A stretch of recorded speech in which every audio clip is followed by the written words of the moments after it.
Hey. Welcome to my channel. So I am Coach Vee, and as you know or may not know, I am a holistic certified life coach, speaker and author, and a mental health influencer. So I started a new segment on my channel called Mental Health Mukbang. So this is where I have a candid conversation about mental health while enjoying a meal. So as you saw at the very beginning of this video, I have my paper plate again, and I got some Popeyes. Love that chicken from Popeyes. So as you can see, I have my mashed potatoes with no gravy. There's a dollop of hot sauce there. Two very small drumsticks I might add in hot sauce, and I have the biscuit with honey. And to drink today, Gatorade. So this is episode 2 of Mental Health Mukbang. If you missed episode 1, I have created a playlist, so you can go back and check out the parental mental health conversation that we had. And as I stated on the first episode, I am such a polite eater. So I'm going to try to remember to eat while I'm talking to you all, because I don't like to chew with my mouth open or to smack or for y'all to hear me slurping and all that stuff. So we'll see what happens. So thank you so much for joining me for Mental Health Mukbang. And as you can see by the title, today's mental health conversation we're going to have is about Megan Thee Stallion versus the internet. I have been waiting to have this conversation even before I thought about the mental health mukbang. Because my channel is dedicated to any and everything mental health related without medication, I knew that I was going to have a conversation about this. I just been waiting, just been chilling in the cut to get the information, to see what Megan had to say, to see if the internet was going to apologize to sis. Like, crazy. So, okay. You know what? I wonder if I was going to turn the camera, but my thing is, if I turn the camera, because I'm using my phone, it's going to give us those black bars, I think, when I upload the video. So I don't think I want to turn the camera. Okay, first let me taste the mashed potatoes. I just warmed them up, and they're going to get cold again because I'm talking.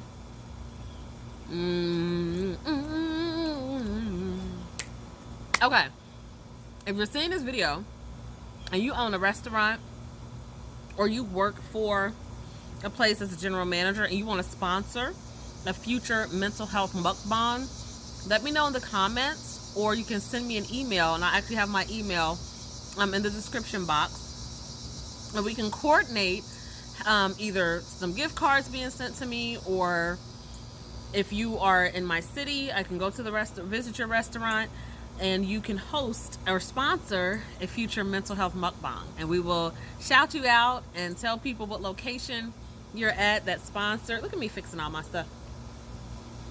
So I'm looking to do that. So in the meantime, it's gonna be a whole bunch of random stuff that y'all see me eating.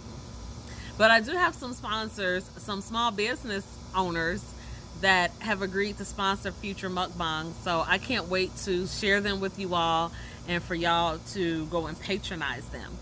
Okay, so y'all know I'll be trying to be mindful of the time, so I'm looking at the timer. So let's get started.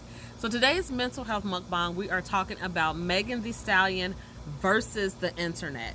Now, unless you've been under a rock someplace, you know that allegedly Tory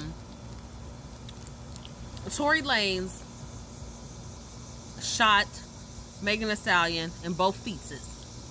Now, only reason I'm saying allegedly is because I don't want no smoke on these YouTube streets. And although I'm aware that Megan did put a name on it, I think what I'm going to say is that Megan alleged that Tory Lanez shot her. How about that? But I believe sis. Because why would she lie? Like, what reason does she have to lie on that man? Like, for real. So anyway, so I want to talk about two things during this mental health mukbang. Number one, I want to give shout outs to sis Megan, because one of the things she said when the internet started to troll her and people were making memes and doubting her about the situation, is that she said something to the effect of, why y'all want her to sit and be miserable and angry and afraid to enjoy her life? Like, that's not the type of person she is. That's not the energy she has. She's the type of person to take things as a learning experience and move on and continue with her life while she's healing. And I can resonate with that, because even though I'm in a mental health space, my business, I am so hyper aware about what other people are going to think if I move too fast, or if I appear to have gotten over a particular situation too fast for them. Like, I'm so tuned in, tapped in, turned on to my emotions and to my mental health that I will disappear and take the time that I need to heal and take the time that I need, like, to process a situation, and then I'm moving on. And if I have private moments where I cry or I'm beating myself up, you won't know about it, especially if you're not in my inner triangle. Not my circle, my inner triangle. But to the public, like, I'm good, because I don't believe in and day out feeling miserable about a player taking an L. That's how depression happens. When you constantly are sitting around feeling bad about a situation, feeling bad about yourself, feeling bad about the world, singing your woulda, couldas, and shoulda, that's how depression sets in. So if we're focusing on mental health and we want to support people's mental health, we got to let people heal and move on in a manner that they see fit without clowning them. Like, so I totally agree with Megan. Like, people need to back and celebrate sis where she is. Like, for real. Look at that piece of mashed potato. Oh, let me tell y'all something. So, my husband is from Alabama. And when I tell you he can fry a mean chicken, baby. And he still today in 2020 will get him either a brown paper bag or a plastic bag, line it with the flour and his seasonings, and dump the cleaned off chicken in there and shake it up. I kid you not. And to this day, that's what my husband does. And his fried chicken is so bomb. So bomb. And we have a deep fryer, but he also knows how to do it on top of the stove with the pan and the oil. Like, when I tell you he's so country. But the fried chicken be amazing every single time. Like, amazing. The perfect crispiness, juicy on the inside. Like, my mans can fry some chicken. Okay. So, back to Megan. I think that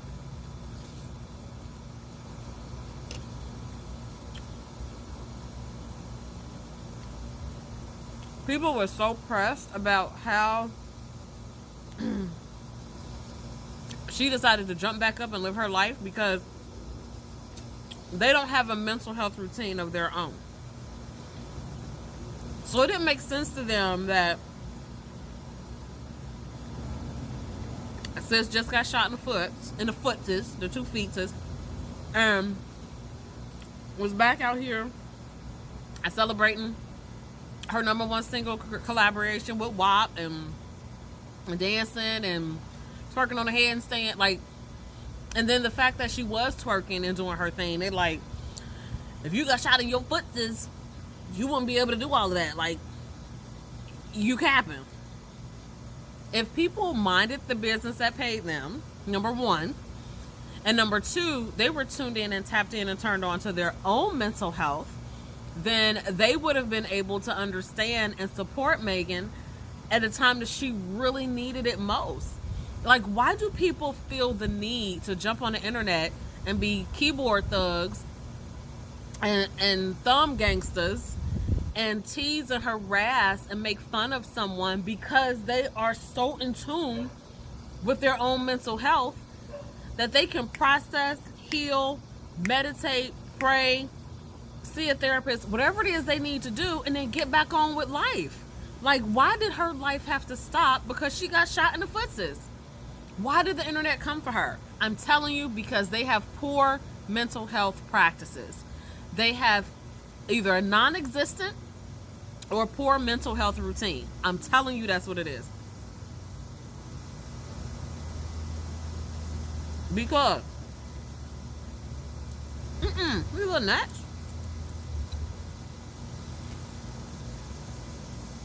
Those of us out here who regularly invest in our own mental health, we totally got it.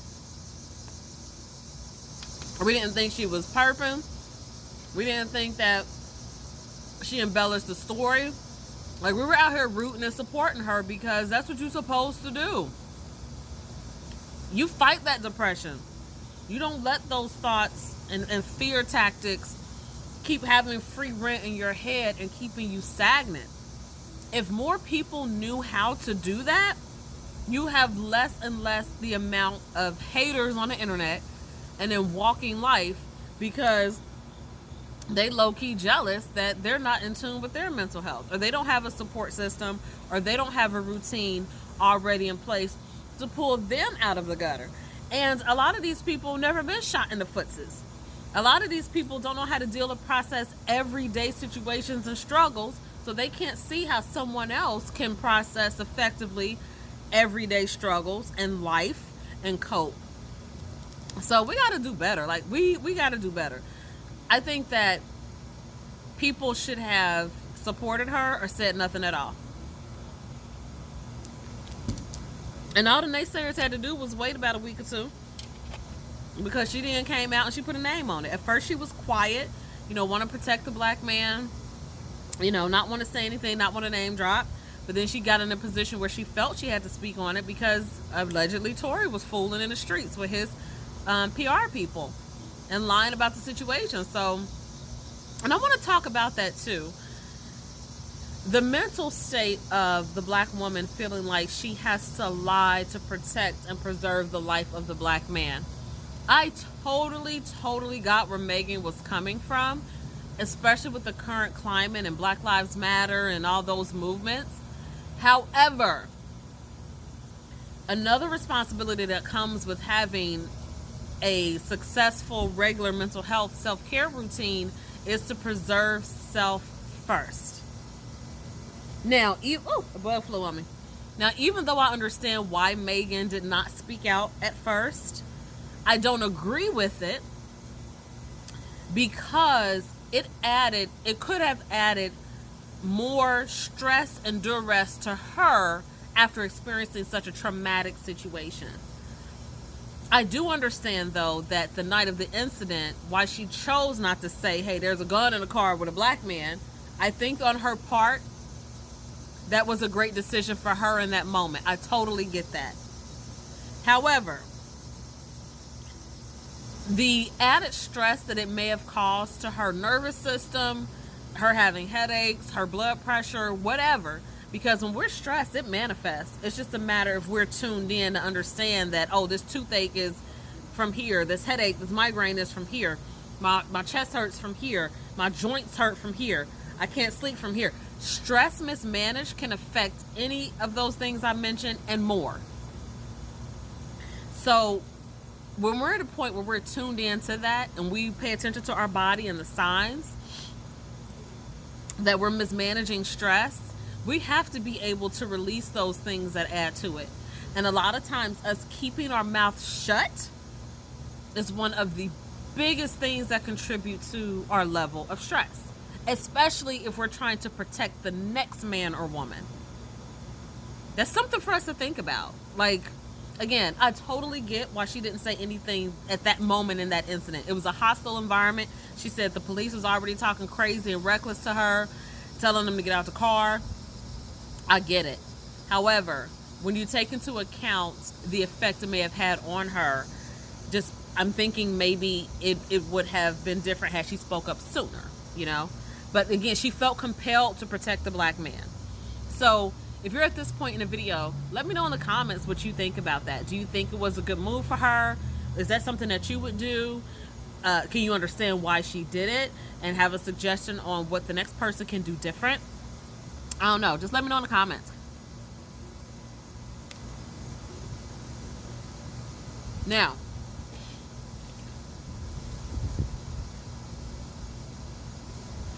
I want to talk a little bit about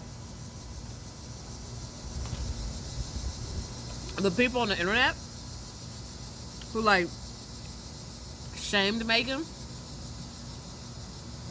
didn't believe her, talking wreck. I don't remember hearing any blogger talk about how people were apologizing. I didn't hear anybody talk about how just like the people, the trolls came out and was saying Megan lying and what she doing this and the third. I didn't hear anybody report about those same people now coming out and saying, oh, Megan was telling the truth. Oh, my bad, sis, I apologize. I understand where we was coming from. I support you. I don't remember hearing anything about that. But if I missed it, let me know in the comments that I missed it. That's something that was trending on Twitter that I might have missed one day. I'll wait. But I'm not going to hold my breath because I know it didn't happen. People who have a poor mental health routine or people who are not tuned in, tapped in, and turned on to their own mental health, their own emotional state, very rarely feel the need to apologize when they're wrong. They're quick to run and jump on a bandwagon and talk wreck, but when it's found out, when receipts are dropped that they were in the wrong, they would rather keep their mouth shut and move on to the next situation versus correcting their mistake or their rush to judgment by apologizing. Let me know in the comments if I'm right. I know I'm right. So with that being said, to me, that's a testament of how globally, that hot sauce got to the back of my throat. That's a testament that globally, millions of people need to be tuned in, tapped in, and turned on to their mental health. Because I mess up regularly. You'll never hear me say I'm perfect.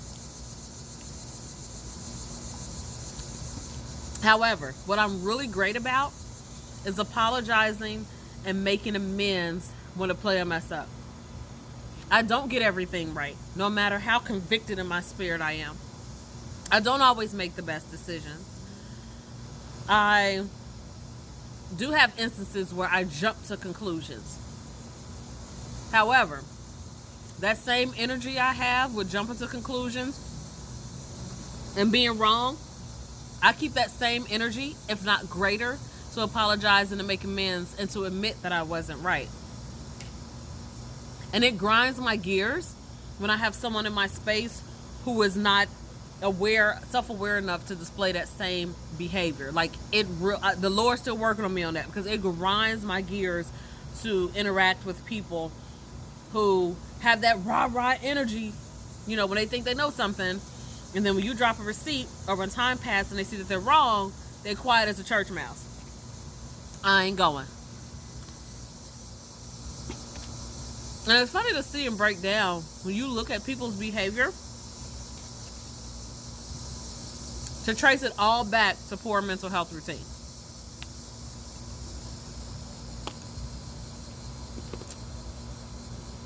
I don't eat that gristly part on chicken. This little bug was, I think it was a mosquito. But yeah, do y'all clean y'all chicken bones like clean? I don't do that. I don't eat the gristly part. I try not to eat the veins. And if the chicken meat has like that little red or purple coloring to it, I don't eat that either because it reminds me of like veins or something or blood. I don't eat that either. Now what's funny, my youngest daughter and my husband, they will clean like this will be gone where the hot sauce is. All this right here be gone. All of that, like this bone would be picked clean. I'm bougie. I ain't got time for that. I'm not gonna do that.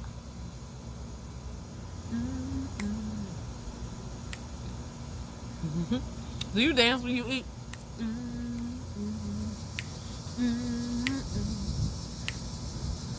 Oh, you be chewing on beat?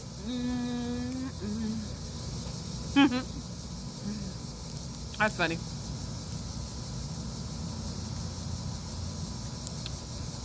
Okay, so if you saw my first mental health mukbang and you're watching this one, let me know if I'm doing a better job with the eating and the talking. Because I think that I am. Okay. So, back to the internet, people. I think that there should be a massive movement. A massive movement to teach the masses how to be more self-aware about their speech, their thoughts, and their behavior when it comes to how they respond to situations in their own life, as well as situations that ain't got nothing to do with them. So I'm about to share with y'all a saying, and I might not get it right. And I'm going to replace the H word for women for woman. So it's a saying that says, happy women ain't hating, and hating women ain't happy. Right? But you got to fill in the blank. I know y'all know what I'm trying to say without really saying it. Y'all can put it in the comments. But that saying is true. And it ties well in with mental health.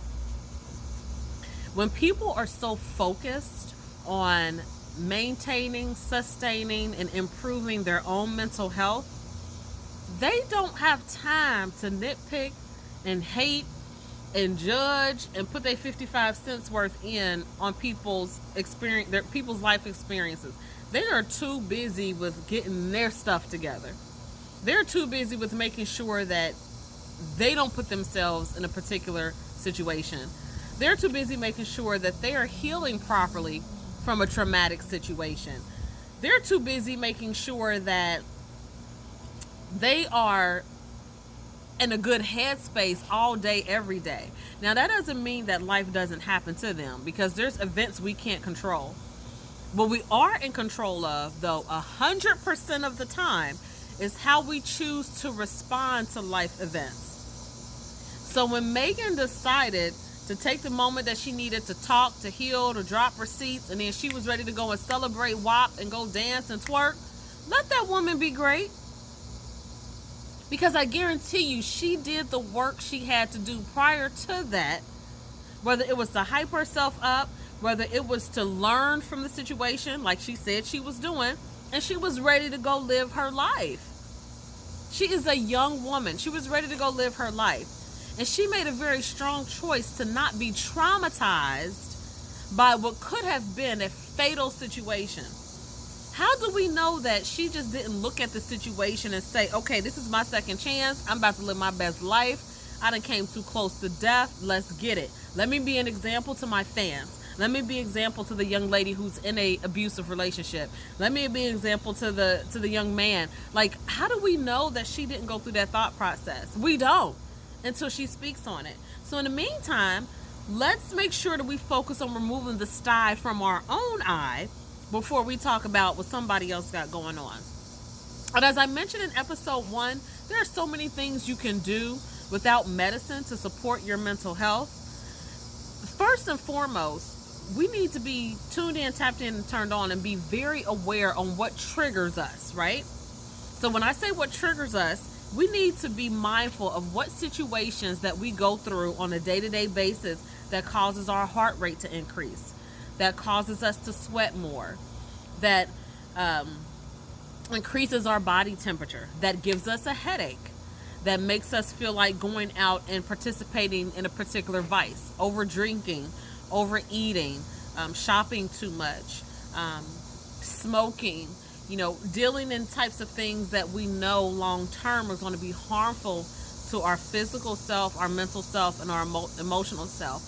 The more that we are honest and open and clear about what triggers us, the more self-aware we become, that when we're placed in situations that make us feel a particular way, we're able to step back and say, okay, hold on, pause. This situation just happened. My heart rate is increasing. I'm pissed off. Let me take a minute and deal with this. Versus simply reacting to situations. If we were more in tune about what triggered us, we would want to be more in tune about how to calm ourselves down. But people are so quick now to pop off and hit you and cuss and want to fight and want to shoot, and people are just so quick to do so many things, and that's a clear example of a poor mental health self-care routine. When you step into the realm of being mindful and paying attention to yourself, you're able to easily identify the people around you who may not have a great mental health self-care routine. And it may be behaviors that you just participated in 48 hours ago. But if you started at that moment to be more aware, to meditate, to pray, to journal, to practice your breathing, then you're able to see when the next person is responding a particular way and be like, I don't want to be around that. I don't want to be around that. What is you doing? What's your issue? Control yourself. And we got to start somewhere. We got to start with ourselves. And since we're in the whole social media world, I think that if we start and the more people start to respond in kind and to tweet and to hashtag. Oh, perfect example. So yesterday evening, the House of Pain came back after 8 years, right? And Twitter was ablaze with how Malik, the actor that plays Malik, I don't know his real name, but Twitter was ablaze with the physical appearance of Malik. I saw just as many people, though, comment on the people who was talking trash and say, pause. Did we not just learn from Chadwick Boseman, aka the Black Panther, to stop judging people when their physical aesthetic is not pleasing to us? We said the same thing about him when he lost weight and his face was chiseled different and, he looked sick. And then we find out in short time that the brother was battling cancer. I love the fact that just as many, like I said, trash comments I saw, people were coming back and saying, pump your brakes. The brother ain't even buried yet. And now y'all talking about somebody else. You don't know what this man is going through. I love it. I love it. I love it. The more that we as a people begin to stand up and do things like that, whether we're aware that that's a mental health practice or not, I think that we'll be moving in a proper direction as far as bringing the emphasis and improving the mental health as a whole without medicine. Nobody needed medicine to stand up and tweet that out about Malik. But that self-awareness, that's what we as a people need to continue to work on, that self-awareness. And the confidence to talk to our brother and our sister when they stepping out of pocket and say, hold on, that's not cool. I'm not about to laugh at this because this isn't a joke. Didn't we just learn this? Or didn't we just see this? How soon we forget. Having that checks and balances with one another is so important when it comes to a great mental health self-care routine. So important. Because for too long, we've laughed and we've joked. And we may not have said the joke or the mean thing, but we condoned it because we laughed and we shared it and we commented on it and we engaged in the hashtag. So I challenge you to invoke Megan Thee Stallion when something else happens in your life that's traumatic, to sit back and take the time that you need for yourself in a healthy manner to adjust to the situation, to get over it, to heal from it, to phone a friend for help, and then go live your life. And then when the people push back on you and say, oh, well, you acting like nothing happened, and you acting like this, and you acting like that, stand 10 toes down and fortify your decision to continue to live your life and support your mental health.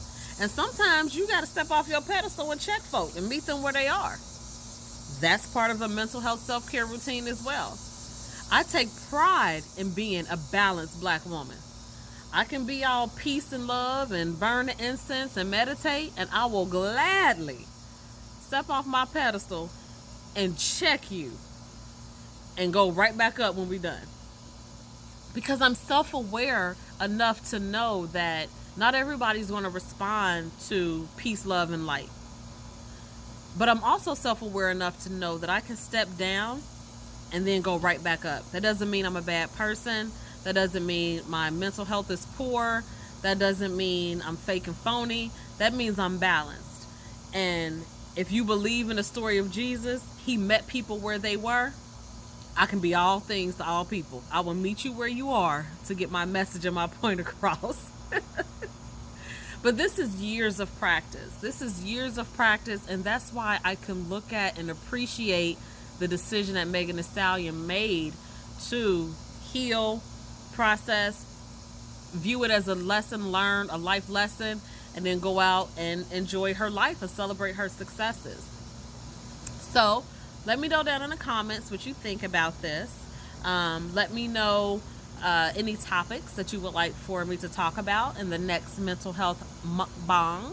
But I can tell you that the next session to be recorded on Saturday, I will be discussing our Black superhero, Chadwick Boseman, the Black Panther, number 42, Marshall, James Brown, all of those great things and memories that he gave us in his acting career. So I will be talking about Chadwick Boseman and what I recognize as far as his mental health routine and the support that he had from the people around him. So I'll be sharing my perspective about that. And I don't know yet what we'll be having for our mukbang. But I'm going to finish my Popeyes. I got a few bites left, and I will see y'all in the next one. If you haven't already, please give this video a thumbs up. And make sure you subscribe to my channel and click the notification bell so that you're one of the first persons to know when I upload new content. Share this video with anyone who you think may benefit from the content. And as I mentioned before, if you are a restaurant owner or general manager, or you make plates and you are local to me, or you have a gift card option and you would like to sponsor a mental health mukbang, please leave it in the comments, or you can email me at bookcoachvee@gmail.com. I will have that information in the description box for you. Thank you so much for joining. I will see you next time. When you see people talking about you, don't worry. It means you are at the top. When you become the top, you become the topic. When you are the head, you become the headlines. So don't worry about what people are saying.